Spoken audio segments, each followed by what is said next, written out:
Hello, good afternoon. I've gone and got a load of Hawker stuff. So talk a little bit about the Hawker lineage all the way through to its peak at the Hunter. So just a quick overview to start with. So we have a Demon in the corner here, two hearts, so the Norfolk based heart and the heart from the RAF Museum at Hendon. We've got the Hawker Audax, which was based in India in 1941. Then onto the Hurricane. So we've got the new mould Mark I Hurricane from RAF Norfolk. A little bit more about this aircraft a little bit later. Then onto the Mark IIB, part of the Russian task force of Hurricanes that went to Russia in 1941. Then onto the Mark IIC, which is the Fleet Air Arm one of the HMS Narana in 1944 with D-Day stripes underneath, but you can't quite see. And then the final Hurricane I've got out is the Mark IID, the tank buster with the 40mm cannon. Then onto the Hawker Typhoons.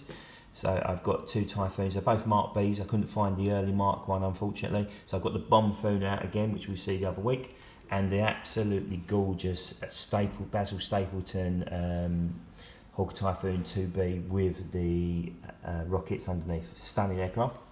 Then onto two SkyMax Hawker Tempest. So these are Tempest 5, they haven't made a Tempest 2 yet, so you've got this one here and you've got the D-Day one which I previewed a little bit earlier. Then on to the real beast of the Sea Fury FB11, that's the Iraqi Air Force one, and then WG655, which was the Fighter Collection's Sea Fury T20 trainer. And then finally onto the Hawker Hunter there of RAF Baldry in 1977. So quite a bit to cover off today, so you might make yourself a cup of tea. I'll try and be as quick as I can, but and try and cover as much as I possibly can. So the first aircraft obviously is the Demon. There's one of these flying now at Old Walden, stunning looking aircraft, not in this scheme exactly, but a beautiful looking aircraft indeed. I know very little difference about the Hawker aircrafts in terms of the biplane era anyhow. I couldn't find the Fury out there, which is a stunning little plane. Of course, it's one of them flying at Duxford as well now with the historic aircraft collection. So yeah, there's the Demon. It's a relatively new mould, part of what they call the Silver Wings collection. Then we go into the Heart. Not one of these flying just yet. There's one under restoration by I think it's RetroCheck, which is the guy who owns historic aircraft collection, a guy called Guy Black. He's restoring a Hawker Heart but putting a different engine on the front. I think it's a Swedish version. Not going to look as pretty with the inline engine like that one, but you know, it'd be nice to see a Heart flying. So this one's RAF Norfolk in 1935, City of London Squadron. And then you've got this Heart here, which is the one which is based at the RAF Museum in Hendon, well worth looking at. Again, very, as you can see, exactly the same aircraft. Then you've got the Hawker Audax. I'm not too sure how this differs in terms of engine and whatnot. But if you look, the only real difference I can really notice is the exhaust stacks on the top there compared to the Heart. Looks very, very similar in lineage. Maybe not as the nose, not quite as long, but a lovely looking aircraft. There's a Hawker Fury in it's a very similar sort of camo theme as well with the Munich Fury. That's in the shed somewhere, buried under a pile of boxes, I'm sure. So that's the Hawker Audax. Then we go into the new mould Hawker Hurricane. So this squadron is the Polish squadron, which was based at RAF Norfolk. There's a film coming out later this year, simply titled Hurricane, about Johnny Kent and the Polish squadron during the Battle of Britain and the monumental success they had. So I know Dan did a review on the new mould Hurricane. It just looks so much better from the nose. Obviously not a long nose on it as compared to the Mark II. But also it's not as gappy as the previous mould Hurricane, but really nice looking scheme. This is, I think the pilot's called Henneberg. I don't know the full history of him, but he's part of the Polish squadron. So this aircraft will be in the Hurricane film. There's a very similar marked one, I think it's RFE, and that's the historic aircraft collection. Hurricane at Duxford is based in Polish markings as well. So next one is the Mark IIB Hurricane. This is part of the 151st Wing that went to Venga in Russia in September 1941 to help out the Russians on like a Lend-Lease scheme. There's an Amacom version of this as well, which is very cheap to find for £2-3 quid, but nowhere near as good as the Corgi version. Lovely looking aircraft. Then onto the Mark IIC. So This one is a Fleet Air Arm aircraft based on the HMS Narana in 1944. It does have D-Day stripes on it. I don't know if you can just quite see them underneath. Very pretty looking scheme. There's a very similar one from Forces of Valour, but it just isn't quite, the finish is quite terrible, to be honest with you. But they're being relaunched later in the year. And looking at some of the new stuff they've got coming out and the way they're doing it, it looks very, very promising indeed. Not a Hurricane announced yet, but I'm sure with the existing moulds I have, they'll probably have a look at doing something similar. So that's the Mark IIc.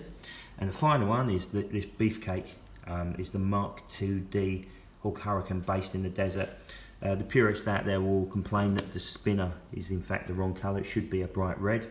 Very similar to, in a very similar scheme to a Hurricane, which is now based in Belgium, which has just come over from Canada, which previously was owned by the Fighter Collection. Very similar sort of scheme, but it doesn't have the 40mm cannons. So this was the original RAF tank buster. Used to turn them into tin cans if they caught them in the gun sight. So onto the lovely Hawker Typhoon. So this one we've already covered is the Bombfoon with the partial D-Day stripes underneath and on the fuselage. Very rare looking, very rare aircraft now. The next one is the Hawker Typhoon of Basil Stapleton. So Basil Stapleton was an RAF pilot. I've actually had the pleasure of meeting him. Unfortunately, he died some years ago. I met him at Duxford several years ago.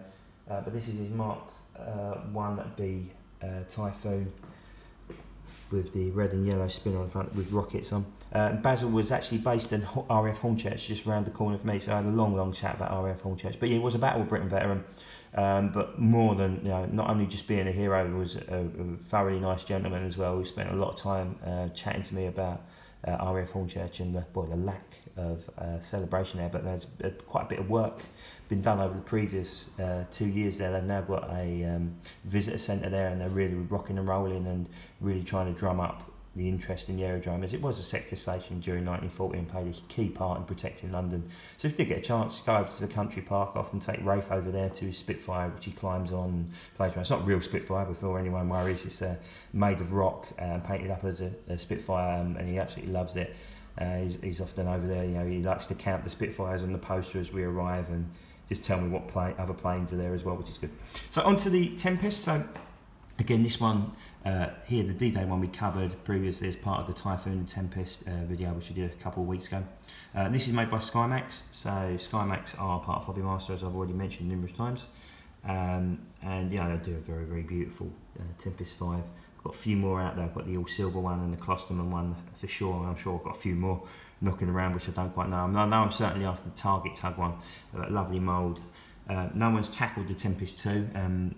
I know I've mentioned about Tempest restoration being done by Air Leasing at Sywell. It's actually a Tempest 2 project, so very similar to the Sea Fury in its look.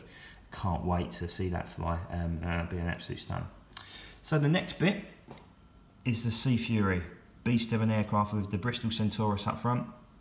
Real sort of pinnacle of piston aircraft technology alongside the Bearcat. This one's an Iraqi Sea Fury. There's one of these knocking around by the old Flying Machine Company, Duxford, a few years back, but there's now one in Belgium, good to go, I believe, ready to fly, just as engine test, so it's good to go now, just going through the last bits of paperwork.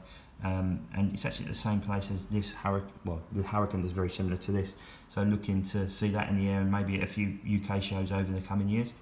And the other Sea Fury I've got out is the T20, so you can see with the double canopy.